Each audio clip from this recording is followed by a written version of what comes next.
Assalamualaikum warahmatullahi wabarakatuh. Alhamdulillahi hamdan syakirin, hamdan na'imin, hamdan yafi ni'amahu wa yukafi mazidah. Ya Rabbana lakal hamdu, kama yang beri jalali wa syikal karim wa adil sultani. Allahumma salli wa sallim ala nabiyina Muhammad wa ala alihi wa ashabihi wa barik wa sallim. Asyhadu an la ilaha illallah wa asyhadu anna Muhammadar Rasulullah. Raditu billahi rabban wa bil islami dinan wa bi Muhammadin sallallahu alaihi wasallam nabiyya wa rasulah. Amma ba'd. Yang saya hormati Bapak Ketua Kajian Akademi penyelenggara di UGM Kabupaten Magetan yang lokasi ada di KSA Panti Asuhan Muhammadiyah.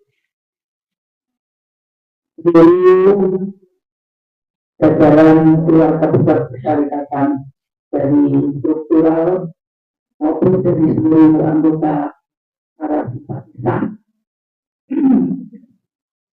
Alhamdulillahirrahmanirrahim. Pada hari ini Ahad tanggal 4 bulan Agustus 2024 kita bisa hadir mudah-mudahan semuanya dalam keadaan sehat walafiat.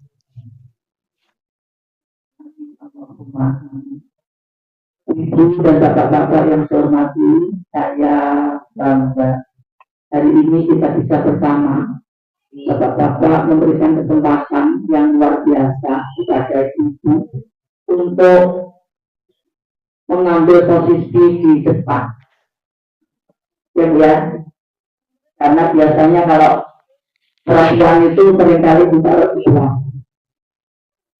Kalau jamaah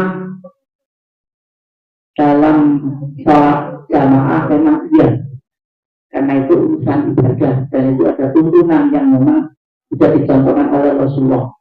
Jadi dalam forum-forum kajian ini kita sangat dinamis dan saya berikan apresiasi pada pengurus atau panitia Ahad pagi di Panti Asuhan Yatim Muhammadiyah Magetan sudah memberikan kesempatan organisasi tahun depan untuk mengambil tempat di depan. Alhamdulillah ini adalah bagian daripada para bapak-bapak yang sangat respon, sangat memberikan penghargaan apresiasi kepada kaum perempuan. Bagaimana pada awal-awal Muhammadiyah didirikan, bagaimana Kiai Haji Ahmad yang berangkat betul. Mungkin di antara ibu-ibunya yang tidak aktif di organisasi di Aisyah, karena ketika ini kegiatan dari Muhammadiyah, pasti Aisyah itu akan turut mensupport.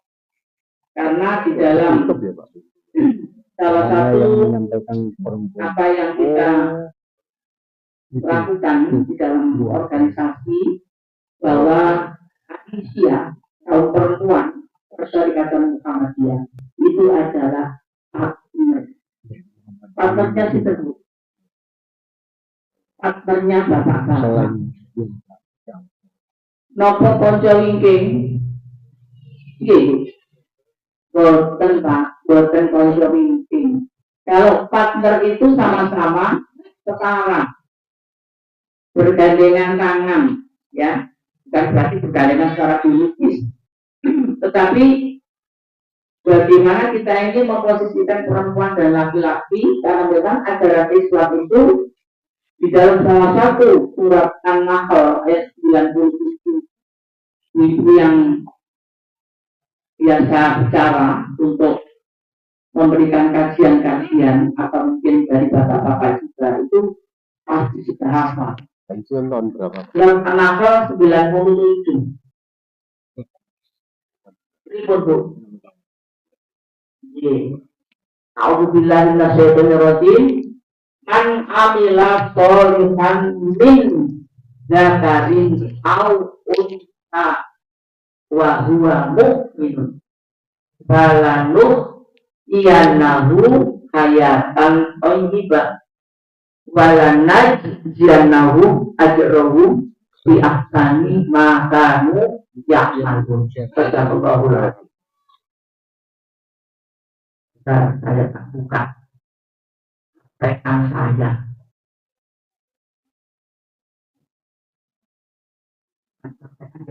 Jadi sudah nulis tapi kok kelalen tadi kok. Jadi siapa yang mau dibawa tadi? Jangan menentang.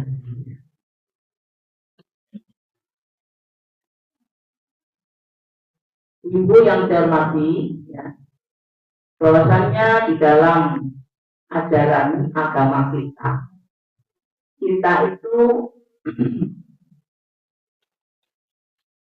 sering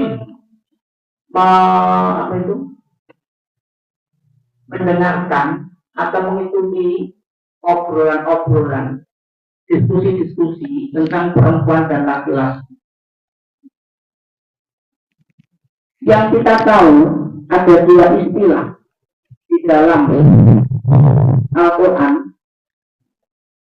Yang tadi ibu baca tadi, man amila sholihan min dzakarin aw unsa.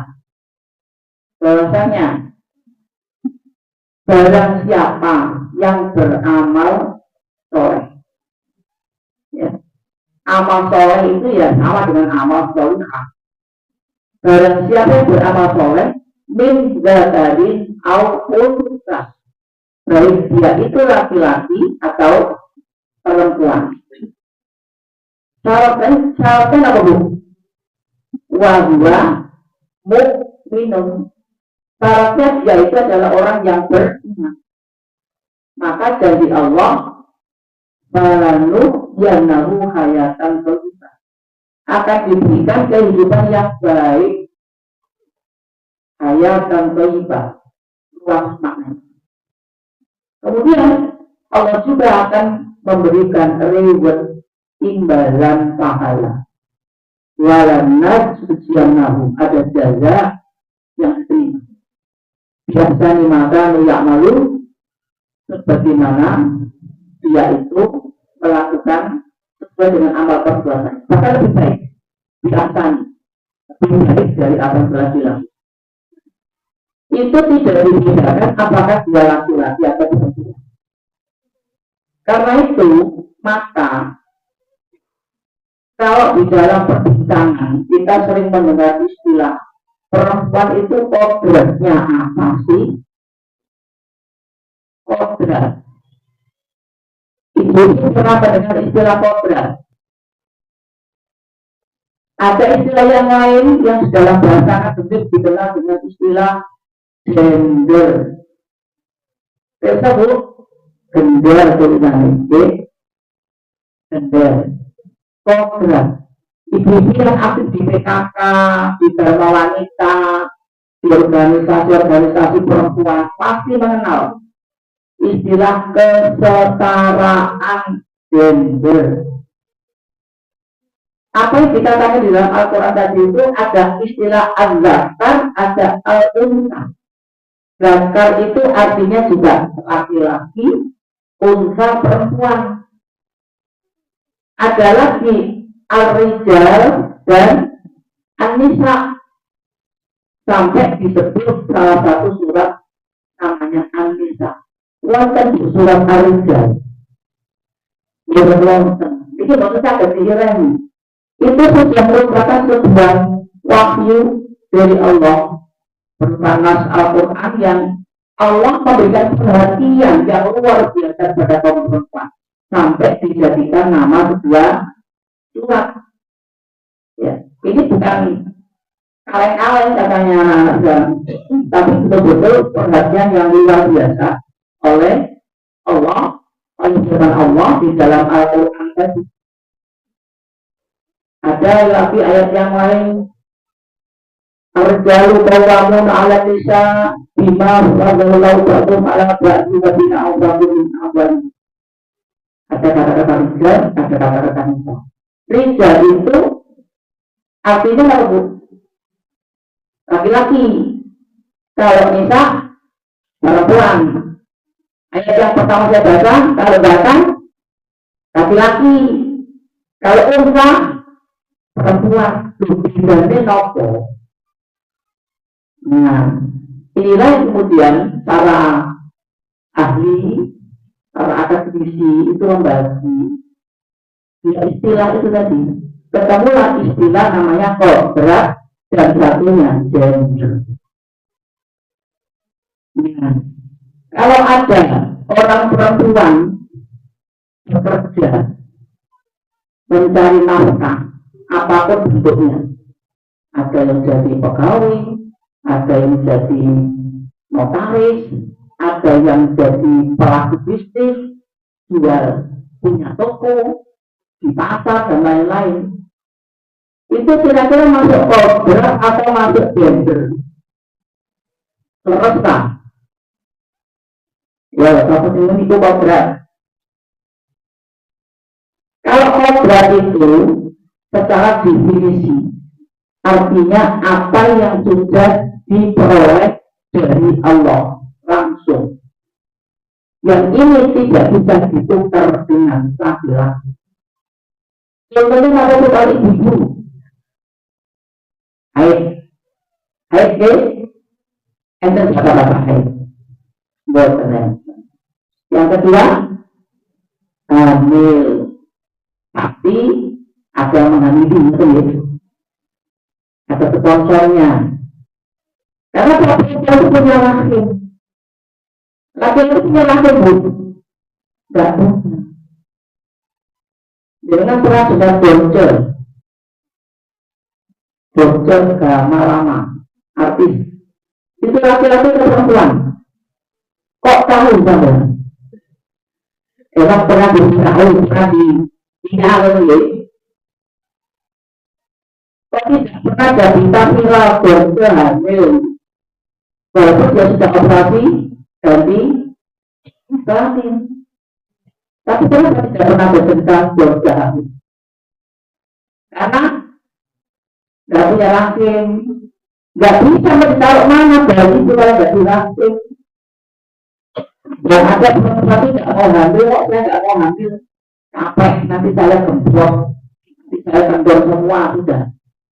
Saya mau benih saya, sel telur saya itu dibuat dari tabung, dipertemukan dengan sperma dari suaminya.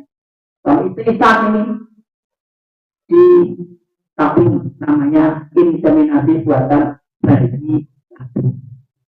Setelah terjadi pertemuan konsepsi bakal janin, apakah bisa tumbuh di tabung? Jadi harus gimana? Dipindah ke rahim. Rahim apa? Pokoknya rahim. Tidak harus rahim perempuan yang punya bentuk. Bisa rahimnya tanggung, ya, bisa rahim temannya, bisa rahim siapa-siapa, bisa rahim. Sama-sama manusia ya, bukan rahimnya binatang.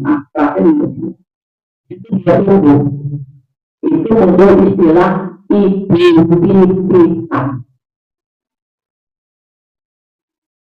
Yang dengan ketahui selama ini kan ibu susulan. Karena menyusu kepada perempuan yang menimbulkan akibat hukum makhluk karena roboh. Tapi ini kecanggihan teknologi sangat mungkin bisa terjadi. Bayi tabung ditanam bukan di rahimnya yang punya benih, tapi ditanam kepada perempuan lain. Nah, itu kehebatan perempuan dalam soal dia punya rahim. Itu tidak bisa dipindah ke laki-laki karena laki-laki tidak punya rahim. Ya, itu makna bahwa kodrat itu dari sono.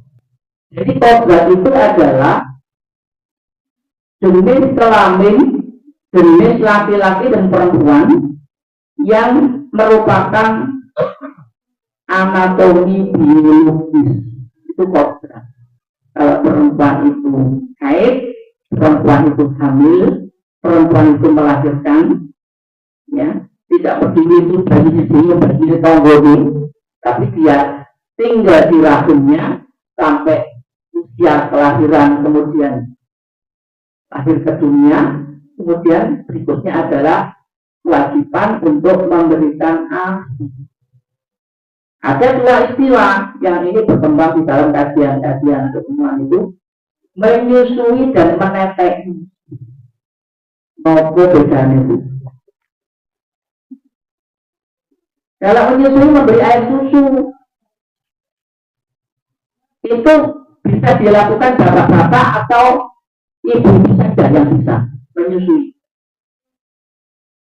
Bolehkah? Bisa kan bapak-bapak menyusui?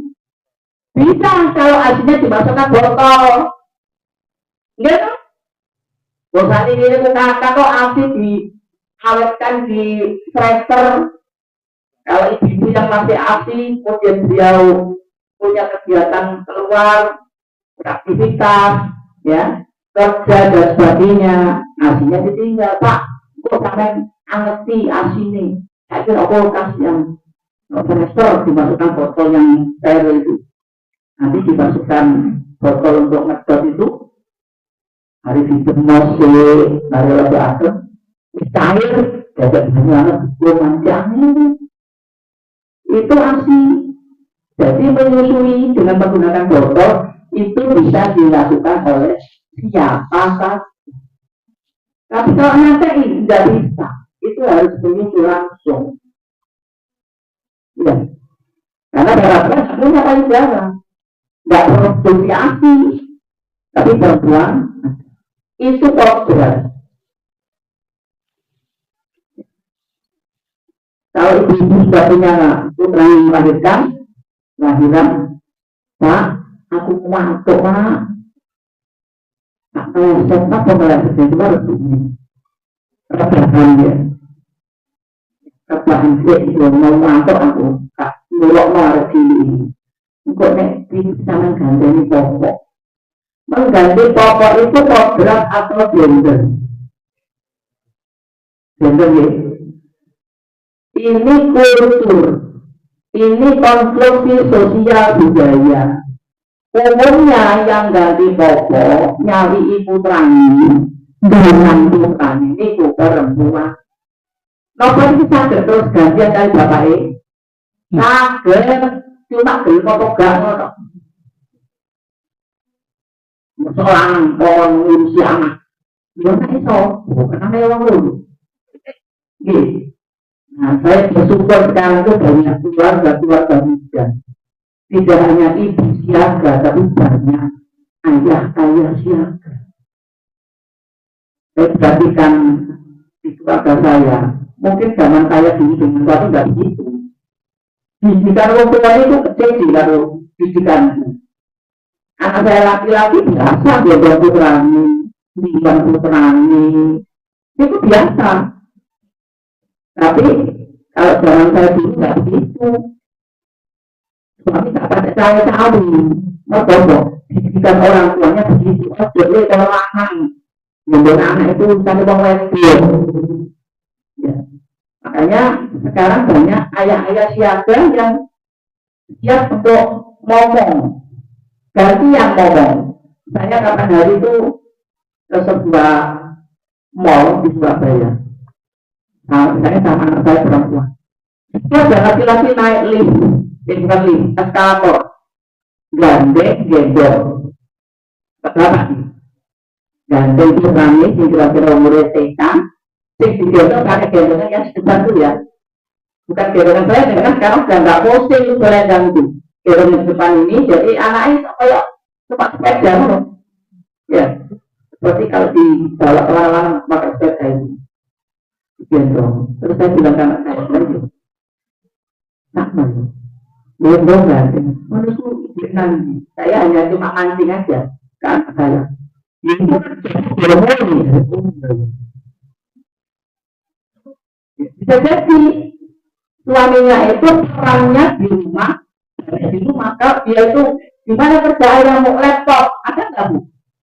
Programmer, dia mungkin di online kerjanya, nggak butuh kantor, dia di rumah. Tapi kebetulan istrinya diterima jadi guru ASN. Kalau jadi guru itu kan nggak ada kemana belajarnya. Dia sekolah, apa ada sekolah di rumah? Ada kecuali homeschooling, itu sekolah pribadi. Kalau namanya sekolah ngajar klasikal, tak kelas orang puluh, kalau kelas gemuk, dia harus datang ke sekolah. Padahal suaminya dia ditakdirkan Allah bukan sebagai orang yang punya kegiatan di kantor. Ada yang begitu Bu? Ini kalau kita saling memahami, saling menyadari, insya Allah keluarga itu aman. Sakinah, mawaddah, warahmah. Itu bukan harus suami kantoran, bukan harus istri itu kemudian punya profesi yang mentereng. Udah. Sekarang banyak rumah tangga yang masih muda usianya, bukan muda yang kawin ya, usianya rumah tangga itu usianya masih muda, tapi sudah mulai disharmoni, akur, bisa ranjang, bisa rumah, mulai pilih nawang suami. Indikator-indikator yang menuju pada perceraian itu sudah terlihat. Makanya ibu, kita kembali kepada bagaimana sebenarnya hubungan rumah tangga ini terkait dengan peran tadi itu, kodrat gender. Itu kalau sama-sama memahami, insya Allah keluarga itu nggak bakal jadi kebenaran gitu ya antara suami dan, karena Allah sudah memberikan keterangan di dalam salah satu ayatnya surat Ar-Rum 21. Ingat Bu, niki wayai kemanten itu laris ayat itu. Niki usulnya kemanten Ibu, niki maketan. Dereng, apa dereng? Mereka berikannya surah lah. Kok halangi surah. Surah itu bukan bagus, Muharram itu bukan bagus. Hijriah itu bagus, tapi kok gak berani. Tak kira maksud dari Israel dulu. Ternyata masih ada. Ya, itu kepercayaan saja. Dicoba saja kalau gak percaya. Kalau rumah tangga ini mengendalikannya bagus, gak perlu kawinnya surah, gak surah. Nah, paling surah, apa gak belum. Saya mati, gak belum ini, surah ya mati. Surah ya mati, di wayai payu. Kalau sudah laku, sudah putranya sudah ada yang melamar, terus mau tunggu kapan lagi. Tapi kalau sudah sama-sama cukup. Bapak Ibu yang dihormati, ya, kembali kepada tadi, bahwasanya antara laki-laki dan perempuan itu jelas memang ada perbedaan dari sisi kodrat, ya. Tapi dari sisi gender itu tidak bisa bergantian. Ngomong anak, bilang anak, nggak sekolah, ya, itu bisa bergantian. Dalam konteks ini ibu-ibu juga bisa mencari nafkah. Ada keluarga itu yang istrinya rezekinya banyak karena perjuangan ikhtiar yang bernafkah itu diantar menjaga dia bersungguh-sungguh maka akan menemukan. Tapi suaminya kelak nopo malas. Nopo isu buka orang kopi bikin rokok tunggu buka orang ngopi rokok bisa kata rokok itu haram apa makruh dari seperti kalau kita kematian termasuk ya sesuatu yang diharamkan. Kata teman saya, itu nek kok merokoknya kalau dia tuh hidup jadi tak akan begini. Bapak Ibu hormati ya, kembali kepada ayat yang saya baca tadi, mana amila solihan min badani au unsa wa huwa mu'min. Jadi kalau kita sebagai laki-laki atau perempuan yang memang berjenis kelamin laki-laki dan perempuan, ya, maka Allah akan berikan kehidupan yang baik selama dia itu orang yang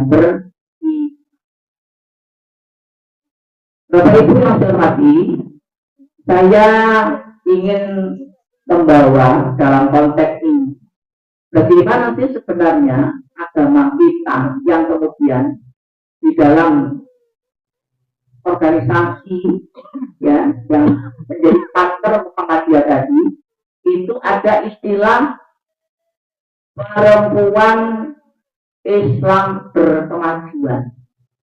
Pernah dengar itu? Pernah dengar? Belum ya? Ya, saya beritahu. Salah satu keputusan muktamar Aisyah pada tahun 2022 di mana Bu? Di Solo. Ya.